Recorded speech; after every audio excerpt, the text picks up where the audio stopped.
So, hi, here's Florian with a new podcast. And of course, this time 2 new guests. So I would say introduce yourself. Yeah, thank you. My name is Johann. I'm working in the Commerzbank, since 14 years right now. And I'm responsible for cultural change in the Commerzbank, pretty much digital know-how transferring and agile know-how. So our job is to make the bank even better and faster and more customer-centric. So that's our job here. And cultural change is a pretty big thing in the Commerzbank. So I'm pretty happy to work here. Yeah, hey, I'm Sebastian, working in the same department and so the same topics as well. I'm working in Commerzbank since 2014 and worked for different departments and now finally I'm also part of the cultural change team. So you said a lot of things next to culture change, also customer-centric and so on. So can you go a bit more detail on the certain things you said? Yeah, of course. 2 years ago, the Commerzbank, our CEO, our board said we need a new strategy, and it was pretty much about becoming a digital enterprise. And they found out, and luckily they found out that becoming a digital enterprise is not only making digital processes or developing new fancy apps or stuff. Everything starts with the culture and with the way of how we work together. So banks, to be honest, have not been the most customer-centric industries in the world since the last 150 years. But we see, or the bank sees as well, that the customer behavior is changing due to digitalization and digital platforms. And so, they say we need a department for taking care of the cultural change and of the way we work together. So we always go one step back and say, no, it's not only the method or a fancy brand new app. It's more about the way how we communicate, how our innovation is going, how we handle the failure of culture here, how we work together, and this is what we take care of, or trying to take care of, and try to start a movement. It has been called change management, but once you say change management in the bank, the door slams and the people are avoiding you. So we call ourselves cultural change. Yeah. So you said it yourself. It's quite a challenge to change an old organization, which is historically always has no need to change. So what was your main ways to start the process and what you learned on the way? I think the most important point is to explain the why. So, and to make the strategy, which we started in 2016, transparent to the employees, and to get the commitment from them after or while we were explaining the strategy and the reason behind the strategy. So it's always about the why, and you gain the commitment, and you only can be successful if the whole workforce works for the same goal. And this is, from my perspective, one of the key factors for the success of cultural change.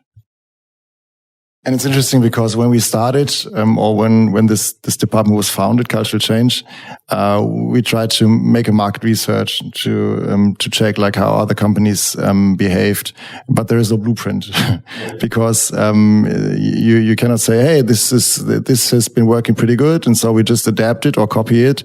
But there are methods for change management, but for changing a whole culture in a big company and very, very traditional company, there is no blueprint. So this never happened before.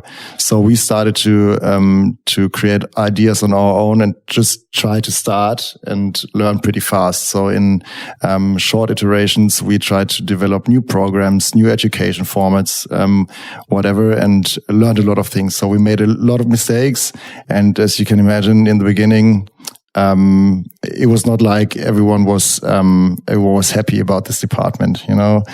So we started. We could do what we want to do, and other departments had to work like pretty strict on rules and whatever. And we were like the new creative startup, and so the acceptance for our department in the beginning was not that high. So we had to work on it to make change visible, to make it more effective and whatever. So, this was a long process and we're still not in the end. So, to make the challenge a bit more clear, how many employees does the Commerzbank have? It's always changing, to be honest. It's always changing. I think it's like 45,000. 45,000, yeah. How many people are in your department? We started with approximately 7 or 8 or whatever. We started 2 years ago with 7 or 8, and right now we gained through agile coaches as well, through Scrum Master qualification programs. So we are like 25 right now, but the focus changed. So we started just taking care of the culture. Right now, we gained through all this agile approach as well. So we have agile coaches in our team, and we scaled it up a little. So what I also heard is it's definitely really driven by the Vorstand, by the leaders, because it was completely said, okay, we change our organization until 2021, I think, was it? No, 2020. And we do everything we can, and this is happening now. It's not just talking, it's doing. But on the other side, if I would sit there and have like 7 or 25 people, and then like on the other side, several thousand employees, like how is this possible? Like, how did you guys tackle this big numbers difference?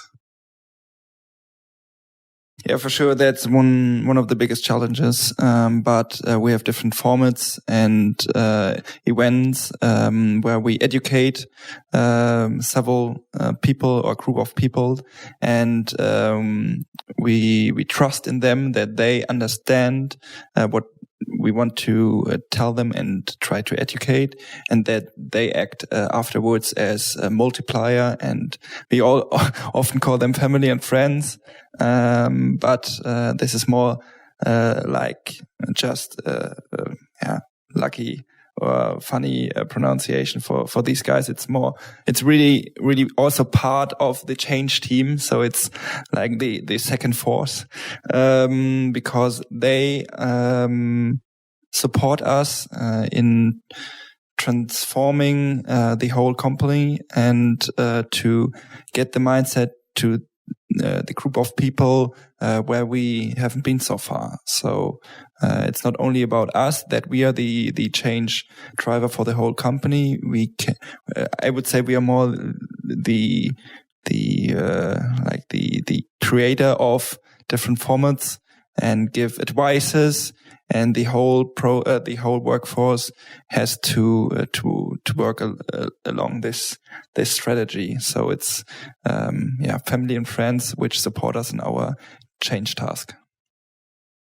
And to be honest, we're talking about 45,000 employees, but of course we have a focus on the people in Frankfurt in the projects, because actually, how much is it needed to educate or to change people working in different branches? We always have our like funny branches like Paderborn or whatever, right? Like, how important is it to tell them the need of agile, to explain them blockchain or API or cloud computing, because it's not relevant for them. They are sales units right now, but they're one of the most important units, of course. But when it comes to digitalization, it's pretty much about developing. It's pretty much about new products. It's about customer experience. It's about pricing and whatever, big data. And this is pretty much happening in Frankfurt, in the main branch or in the headquarter. So we don't have to take care about 45,000 people with this little team. It's more we focus on Frankfurt and the developing units in order to teach them getting faster, better, more customer orientated, and everything else will happen in the units, in the sales units afterwards. So it's more or less about, like, I would say 10 to 12,000 people, but it's still a number. Yeah. definitely still a number. But it's interesting if you say you're definitely customer centric, and you brought the example up that the sales department in Paderborn is not part of it, because out of my experience, to be customer centric, you should work with the customers the most and develop the innovations with them together. So especially with your example, like the people in the Filiale, in the branches, and the sales departments, they're like the most important people because they know the customers best. And, but I also understand your challenge that like it's a super spread. So, how you handle that? That's interesting because we always promote the people in the branches, and one of the systems of the Commerzbank is that people from the branches can work in Frankfurt in projects as experts for 1 or 2 years. So they give away the people for 1 or 2 years, and so they can work on products because they know the customer best. Yeah, right. Actually, to be honest,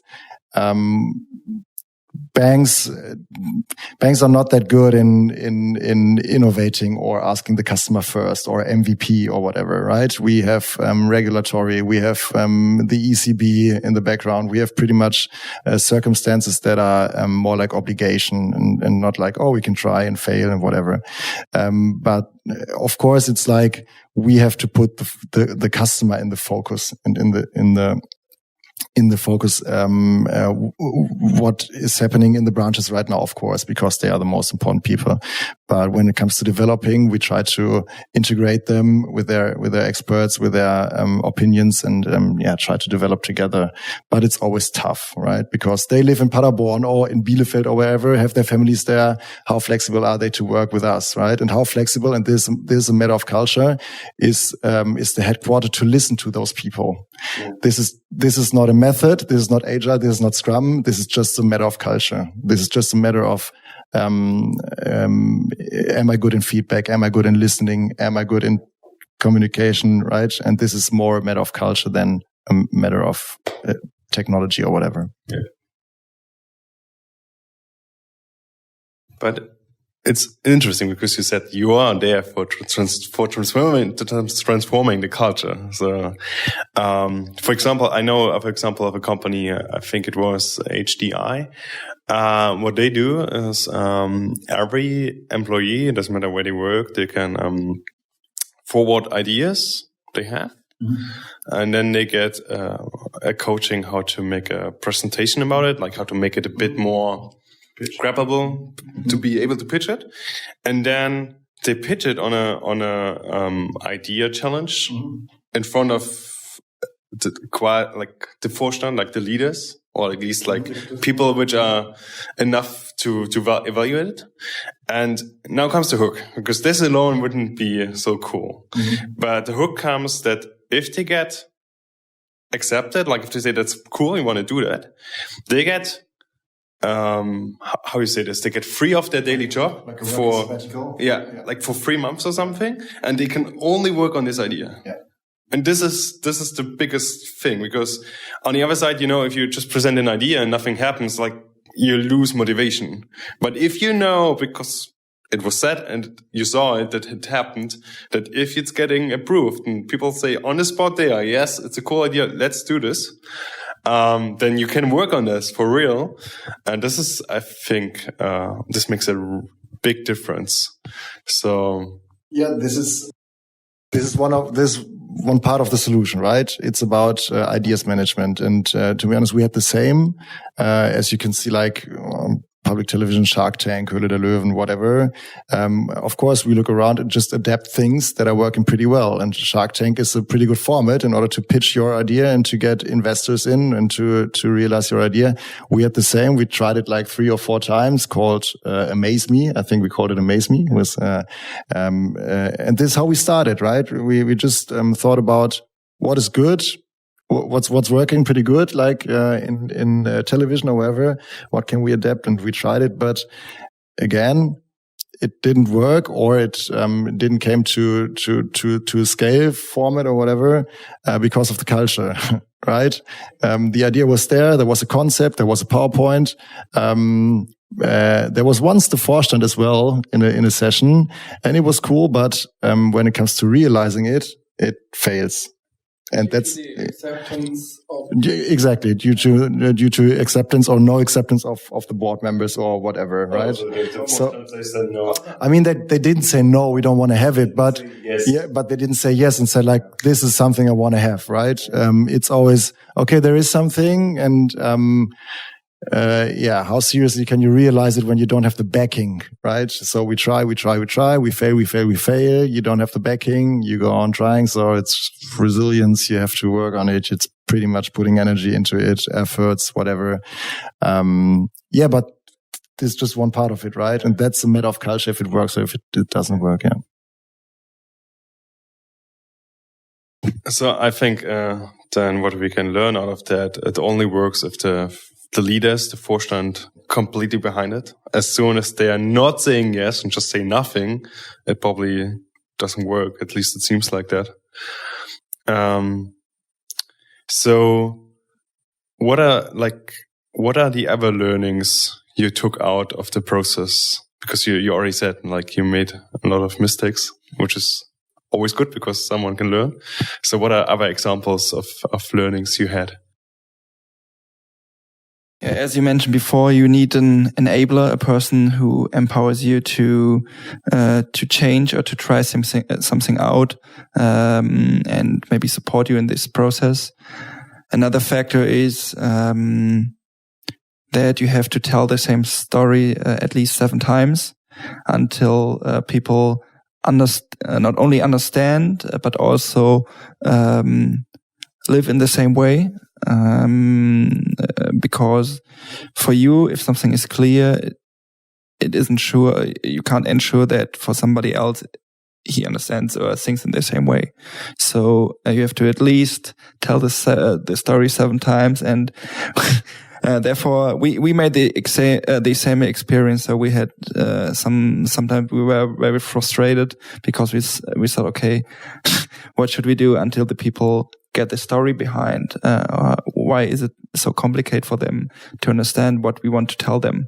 And this was also a learning for us that we have to tell the story from different perspectives to see maybe, for example, that the guys from corporate markets have a completely other mindset than the IT guys. And that we have to understand that and to adapt and to fit to their mindset and to tell them in the way that they get the point which we want to send. And we also had some other fails. So we always initiate and create new formats. We had good examples like MyFail. Maybe we can tell something later, about that later on. But we also had some formats where we thought, okay, the workforce is already ready for it, for like a communication platform, which completely failed. And this was also a learning for us. And we had to say, okay, we tell the workforce, fail fast. You have to get this mindset. And this was also, it was hard for us because we took a lot of effort in this format and had to accept at the end that there wasn't that a great acceptance which we expected. And this is also a learning for us, that you learn through failing. And these are my 3 big learnings out of the cultural change time. What we started too late in our department was to implement an NPS for our formats, Net Promoter Score. So we asked too late for feedback. NPS is Net Promoter Score. So how much would members of our formats or whatever recommend this format? And say like, hey, this is recommendable. You can, I would come again, or I would recommend it to my colleague or whatever. So NPS is you rate the format or the event or whatever, or the qualification from 1 to 10, and everything up from 9 is highly recommended and it's a promoter. This is a pretty common system for rating events or whatever. And we started too late to implement the feedback mechanism. Although feedback is one of the strongest values in the agile world, right? And so we started too late. And this was one mistake, maybe. Otherwise we could have checked if things are really successful or not. As well, I think as we just started on a green field, we started maybe too late putting up our own goals for always 1 year or for half a year. So we started, but we didn't have like KPIs because how can you measure cultural change? There is no blueprint, as I said before. But we started this year to make hard goals. So like in numbers as well. So how many people do we want to reach? How many agile coaches do we want to qualify? How many events do we want to have? What kind of NPS do we want to? So we started to track ourselves a little bit too late. This is something I would recommend. If I could do it again, I would start earlier, of course.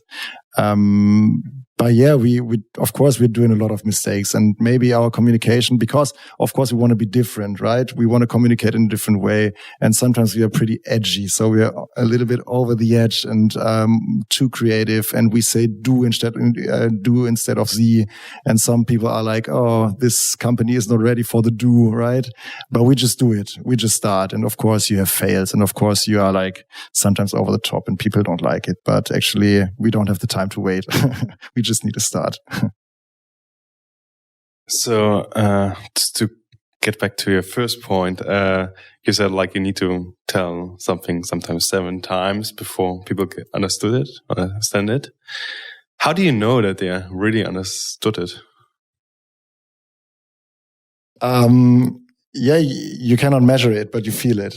Okay. As soon as people are promoting you and start to change their behavior. So, when they start, trying things out, being brave, communicating in another way, they have the awareness, they empower other people to read, to watch videos on YouTube, to visit workshops. As soon as this thing is there, you feel like something changed. But it, as you said before, 7 is a golden number for us. It takes a lot of time, right? And to be honest, we're totally in this transformation. The world is changing so fast, and it will change faster every day. And you always ask yourself, are we fast enough? Do we have to be more radical? Do we have the time to tell it 7 times? But right now, that's our solution. We don't have another solution. But in our perspective, it could be way more faster. And we would be happy just to tell the story twice instead of 7 times in order to transform or change the people. But every move in the right direction is a move. So we have to appreciate, right? Yeah. So to add maybe 1 or 2 more points to that, I think if it's get visible for you that you can see that a person has changed his or her mindset, then you know he understood what you want to tell. That doesn't mean that if he takes off the tie that he has a complete other mindset. But if he really acts different, then you can see that he has understood what you tried to tell him. And we already talked before about this change process. From my perspective, a change process isn't limited. So change process is ongoing, and you always have to adapt to new situation. It's equally business or private life. So every day brings something new, and you adapt automatically to this. So from my perspective, change isn't temporary. And if you understand and accept that and live with this, then you don't have to change in this way, because change is part of your mindset and your daily business. Just to add 1 more sentence, then you can have the microphone back. When people see the necessity of change, we are successful. Mm-hmm. So when they see this is the only way we could survive or we can get better, then it's successful. So now I have 2 points. The first point was really good. There's also also learning from Never podcast. They was asked, how do you know what innovation is and if innovation works? The easy answer was if it leads to behavior change. Your product is only good if it brings behavior change. People do something different because of it. And this is then probably the same here. So how you said, you know that they understood it and you know what you try to do worked because people changed their doing. So, but then interesting. Now I forgot what I wanted to say as a second part. Okay. So happens. So if you say you do a lot of events to reach people, you force people to come to these events, or you just write in the wiki or somewhere, hey, here at 6 p.m. there's a cool meetup, come here. So how do you get people close to you and get people to listen to you? Yeah, just forcing them. It's easy. No, actually, we don't want to do things that are not helping people. So everything we offer is reaching out the hand in order to get the people on track, right? For change. So this is why we measure the NPS as well. We don't want to do things that are not helping the people. And in all this big circus of change, people have a lot of questions, but sometimes they are not like brave enough to ask them. So we try to break or tear down walls in order to reach hands to make this picture complete, and give them the chance to ask questions, like the most stupid questions you ever might have asked, but it's all right. So we try to communicate like this, pretty honest, pretty clear. We don't want to have like a positive communication style. Of course, we have problems in all this change arrangement, but change is never easy. And we don't want to say like digitalization is the new perfect, right? But I mean, there are a lot of negative things about digitalization as well. But you have to communicate it like this. You have to say, look, of course there are problems, but we don't have an option. The world is changing. And if we want to be part of it, we have to adapt some things and we have to talk about it. And we try just to be honest and understand the people and don't want to tell them the new truth, because there is no new truth, but you have to be smarter than before and you have to adapt another way of learning. But yeah, we cannot we have an intranet, of course, but we try to communicate in another way. And this is how we get to the people, I guess. Yeah. So we told at the beginning that we are still quite young team, or group of people. And at the beginning, as Johann already mentioned, there were also people who didn't know why this unit is existing at all. And nobody has known us at this point of time. And we start with several formats in a pilot format. Only ask friends and families, our network, to visit the event if they want to come, if they have time, and ask them for feedback afterwards. And the word of mouth supported us that we almost, we can say that at this point, I guess, we never had a problem in getting enough people for our formats. So we had more or less another problem, that we were always looking for bigger places where we can get more people to our events, and several formats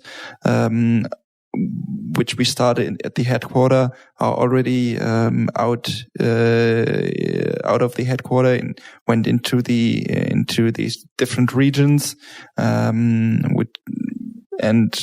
were copied by people there or in cooperation with us. So Word of mouth is supporting us quite good, and I think it would be the wrong mindset. So we are back at mindset if we force somebody to come to our event. So because then you can tell whatever you want to. If you force somebody, you never get to him or to the person. He has to see the purpose and to be willing to join our event, to understand what we want to tell. So your events are like just for members of Commerzbank, right? Or is it open for everyone? We are thinking about opening them, make them public, to invite like customers as well, to tear down barriers or whatever, and to bring all the people together, because this is a question of mindset as well, to bring like customers more into the bank, more to our formats. How do we behave? What questions do we have? Maybe many customers, like even in the corporate segment, they have the same questions. They have the same challenges like digitalization and whatever. So we could share a lot of knowledge and knowledge concerning when it comes to cultural change or different ways of working together. But we're not this far, but we are thinking about it, and then it takes a little time in the bank to realize it, right? We're not a startup, not yet. And I have another question. You said 2 questions before, I think, that like people need to see the needing of change. And I was thinking on the climate change. You know, everyone knows we should do something, but you still drive with your car outside because it's easy, and until your hips, there's no real pressure, no real seeing of changing. And I would say for a big organization which is not bankrupt and still works good enough, it's the same issue, you know. And also special for the people which work in there, because you're just a little screw of a big engine. So the engine works. Yeah, luckily the engine works, and unfortunately the engine works. So it is both sides, right? Because as you can see, like easily in numbers or our business numbers, like the business is getting harder and harder, and we have more competitions, and we're not earning that money that we earned before, right? Due to different circumstances, which is like customer-wise, which is of course technology-wise, which is the competitors are increasing, they are faster, regulatory reasons. So we have many reasons why banks are not that successful like they have been before. But still, banks offer a pretty big comfort zone for employees. To be honest, they didn't do anything wrong, because banks ran successful like the last 50 years. So they did a pretty good job, actually. So what do they think if people are like, our unit is going to their units and saying like, look, and right now you need to change, but they didn't do anything wrong, right? So they did a good work. They did a good job. They were well educated, whatever. But we need another skill set right now. And we don't have the time to wait like 10 more years and get them changed or whatever. As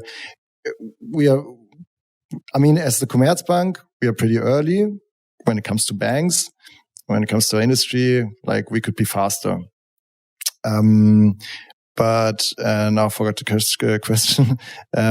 But the skill set we need right now is totally different to what we had before. Now I need to think about the question one more time. The question was the problem is that it's hard for people to see that the change is really needed. Right. And in a joke, sometimes I say like, maybe we just need to transfer the salary like 3 days later as we used to make the problems visible. Of course we couldn't. And of course that's more or less a joke, but actually it will come to that day if we don't change, right? And as you said correctly, people might give away their car when the water is high enough, or when they couldn't fly to the Maldives anymore, or to whatever. Then the change or the not doing anything is visible. But as you can see, in Otto is a pretty good example, I guess. Otto had huge and massive problems with digitalization as well, and I don't know, but they changed so fast because they were forced to change. Otherwise, they would like have been gone. And I think the the reason why. We always say like the sense of urgency is something we try to communicate, and always start with a why, right? If we don't change, we will have massive problems. This is our message, actually. Yeah, but it's just a message. It's not, you cannot like, business is getting tough. Want to add something? Maybe one more point. I think to be successful for a company, it's important to be ahead of the wave. So it's a simple standard quote, but I think the truth is really important in that point, because take a look at Apple. Apple is a standard example, but I think it's good at this point. They were pretty successful with the iPod. Take a look right now. The iPod is gone. Who was the company who get the iPod forgotten?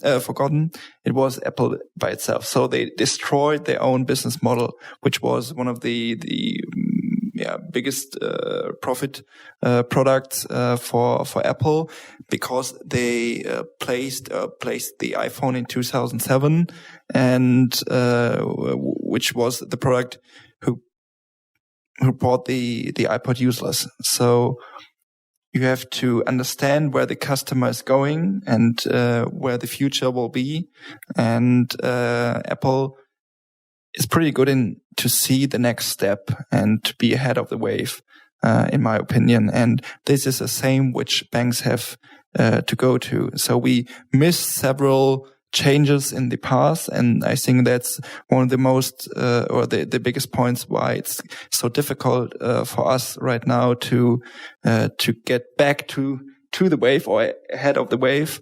And besides some regulatory problems and the consequences of the financial crisis, which came additional to the whole transformation process in the banking industry. But this is where we have to go to. We are still mainly in the mindset that the people or the customers come to us, but we have to understand, okay, we have to see what the customer will need, and we have to offer customers the solution before he even asks for this. So, and if we get to this point, I think we can be successful again. So, right, next to this answer is the question, where do you see the financial sector in the next five years? If anyone could tell me that, I'd be the most happy person in the world. Banking is lifestyle. I guess banking will be a lifestyle product. So why do people choose, or like even Berlin people, you know it best, like choose Revolut, they choose N26 as their bank, although they don't have branches, although you can talk personally to people. But to be honest, I went through the account opening process as well, because I just want to know how our competitors are working. And it's, of course, pretty sexy, right? You enjoy opening an account instead of just fill out like 5 PDFs, print them out and send them to anywhere and get an answer like 2 weeks later. And banking is, as Sebastian said, banks should have the answer before the question even appears. And banking, in future, banking should be fun. I cannot say, or I cannot tell you about what technology will be dominating bank business, because it could be blockchain, maybe it could be pretty much API solutions as well. We do take care of these technologies as well, but to be honest, as a 150-year-old company, of course, we don't have the brand new IT infrastructure, which is, of course, it has reasons, right? But it's pretty tough to change it. So this is one of our massive competitions, which is obviously there, but it has reasons, of course. So in 5 to 10 years, I think big data will be a pretty big thing, or is a pretty big thing. So I always make the example, when I go to IKEA, right? my bank, as you can see, like when I'm buying IKEA, my bank should know, oh, this guy is moving, so maybe he needs to change his address. Maybe he needs some overdraft. Maybe he needs whatever. I mean, there are different reasons for a bank to get in contact with your customer when you move, right? And this will be possible with just reading big data right, to be nearly visible as a bank, but always there when the customer needs it. So this will change, and banking will be lifestyle. And I think banking will dramatically change. And we could be happy that Google, Apple, and Facebook is not in banking in Germany, because otherwise we would have another size of competitors here. Yeah, Apple is in a way like Apple in cooperation with Goldman Sachs, I think. Yeah, the credit card. Yeah. I think Deutsche Bank helps them a bit in Germany, if I remember right. Yeah, but we'll see. It's not at the end. So, if you say, of course, we need to give the customer what he wants before he knows he wants that. How do you do these experimentations? Because transformation itself, agile transformation, means, like for me, okay, you help existing developer teams to be more effective, but like to experimenting with new ideas and testing them with customers, this is like a complete new situation or a different topic. So do you already tackle that, or is this in the coming, or how do you do this, and how you do this parallel to the other one? Just one sentence. I mean, we do own the Mine Incubator. It's a spin-off of the Commerzbank. So it invests in startups and fintechs that we can use for developing our own products and our own ideas. We have an UX, or user experience studio as well here in the bank, which is always open for customers, and customers, like real customers, are always invited. We just launched the new banking app, which was developed with customers together. But again, this is talk to the customers and ask them what they want. It's a matter of culture. It's a matter of how flexible am I on feedback? How flexible am I maybe as a product owner for just say digital banking solutions? To when the customer is saying, no, this is a function I don't need, or whatever, how flexible am I to say, okay, then we're going to stop it, because banking is pretty much, no, it's my product and I'm going to do it, and I have the budget and I will do it, right? So it's more a thing of culture. Listen to the customer, get the feedback, do short iterations instead of keep your product and make yourself proud, right? But we have different units trying to develop this, but in the first step, it's a matter of mindset, and it's a matter of people, and not like a matter of the amounts of UX studios or spin-offs, right? Yeah, and I think it's you have to be. It's clear that it's a radical rethinking, and it's not always easy to accept that. We see that in our team as well. If we change something, we call it 0 shades of gray, because every one of us has so-called hobbies, which are tasks which we like. For example, holding some presentations or moderations, or creating something which is important and useful, but maybe is not 100% aiming the goal in that moment, but we are still doing it, and we are challenging each other to stay customer focused and to really focus on the tasks which are relevant to improve the customer experience. And this is also which we always, this is a continuous process for changing our mindset. And you ask for the goal or the how does banking look like? So I don't know, but I would wish that in 5 or 10 years, or in the best case tomorrow, but it's impossible. But so in near future, let's say near future, people are going into the branch not with not for a reason because something isn't working, but more or less for a reason, or with a smile, coming into the branch with a smile. So in my past, when I made the apprenticeship as a banker, I always were faced or saw people who came to me with a problem, and I would be happy if in future the people come into the branch with a smile, or at least with not that negative feeling as it is right now in the most cases. Yeah, quite a good vision. Just to make this also clear, like because you said like you have a UX department and they're sending someone and you test it with them. How do you know that this is really the right thing to do? Because especially Commerzbank, you don't have only customers from 18 to 25 or only customers from 50 to 80. You have like the whole range, which is probably for startups like the N26 a bit more easier, because probably they have all young folks, hipster-like, so it's way more easier to see what your main customer looks like, and especially for the big banks. This is, I can imagine, quite a challenge to say, okay, this is the right thing to do because it helps the most of our customers.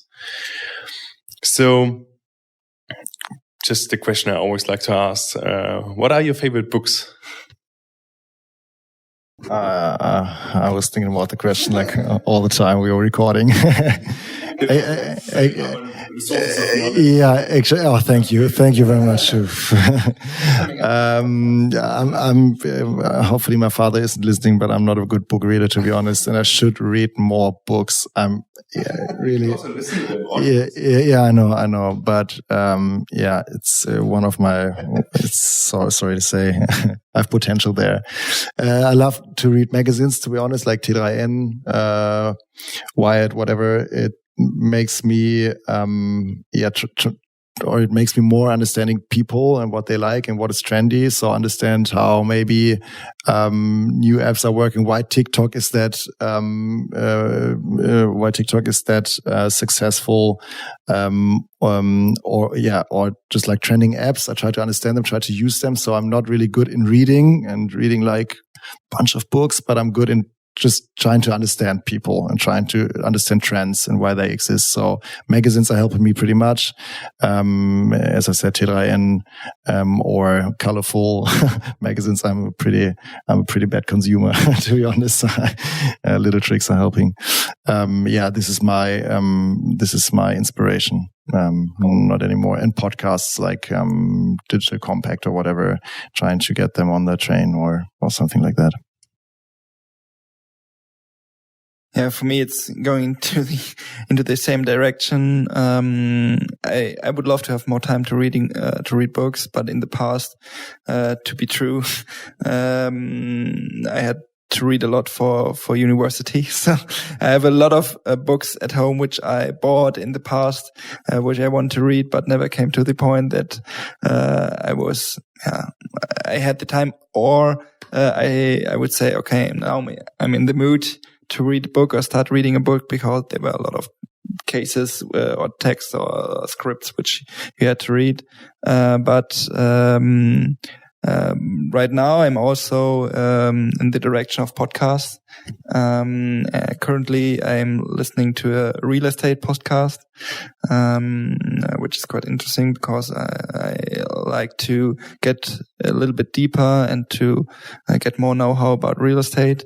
And on the other point, I have not one magazine or newspaper or book which I would say I'm in every day, but I'm more like the hunter of the headlines. And if I'm interested in a certain headline, then or topic, then I read more about that. But I use the standard business or news or economic newspapers and magazines to get to be up to date. And then if something is interesting, then I go deep into this topic. But to be honest, Netflix can help as well. So just watch Cambridge Analytics, the documentation about Cambridge Analytica. Just watch Black Mirror is a big inspiration as well. So we always recommend people to watch it because it inspires you. It inspires you about technology, what is possible with technology. It's not a one way, right? The digitalization is good and we need to take care of it, but it's not a one way, and you have to be aware of it, like in which direction ever. So even Netflix could be an inspiration besides, of course, good books. That reminds me on a phrase in the last podcast. There was said, Hollywood is pretty good in showing us the dark side of the digitalization. So what you should do is think about the good side to make this saver. Okay, and the last question is, if you could go back in time to your 20-year-old self or 18-year-old self, what would you tell him? You should start. Good question. I would say, what would I tell? Probably nowadays I'm even more open for different topics and cultures and people and everything, which I made experience since I was 18 or 20, because I learned so much about about my business trips, about holidays abroad. So I love to travel and to see new cultures, meeting new people with a different mindset, a different background. And I would recommend my 18 or 20 years to start even earlier with that. Maybe I had the chance when I was 16, I'm not sure, about 16, 17, to go abroad to the US for 1 year. I didn't do that at this point of time. Maybe I would recommend to do that and start even earlier with this traveling and making experience abroad, because from my perspective, you can learn as much as possible to widen your horizon when you meet other people with a complete different mindset. What should I add? The 20-year-old me should learn languages, like at least 2. Spanish especially. I love South America. I started late traveling, like backpacking, too late. I would start earlier. I would be on the same page and do more music. Actually, I'm running out of time doing music, and I learned it. I play the guitar, but I should have learned like piano or whatever, because I guess beside all the digital topics and all about the magazines and the knowledge, it's always good to have a totally different beside hobby to keep your mind open and to see other things around, just like the digital and innovative and whatever side. So it's always good to have a totally different hobby or passion for something else. And I would, start speaking more languages. Not just like 6, as I do. No. Cool. So, thank you very much, guys. It was a pleasure. Thank you. And see you next time. See you next time.